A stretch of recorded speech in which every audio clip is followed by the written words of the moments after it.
চোদা বললি কেন? কাকা এমনিতেই আমার জানের সাথে মনের মেল নাই, কেন আমাকে জ্বালাইছো বলো তো? আমি কি তোমার কোনো ক্ষতি করেছি বলো? আমি তো চুপ করে বসে আছি।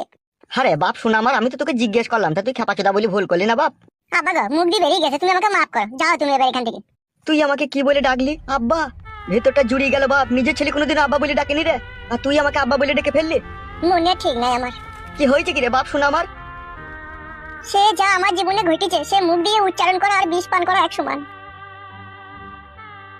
তোর কথাবার্তা শুনিয়ে মনে হচ্ছে তোর জীবনে একটা বিশাল ঝড় উঠেছে। হ্যাঁ, আমার জীবনে বিশাল একটা ঝড় উঠেছে।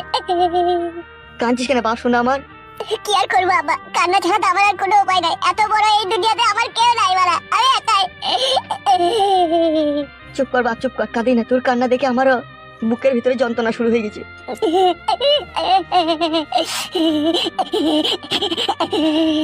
বাপ চুপ বাপ, বাপ আর কাঁদি না বাপ।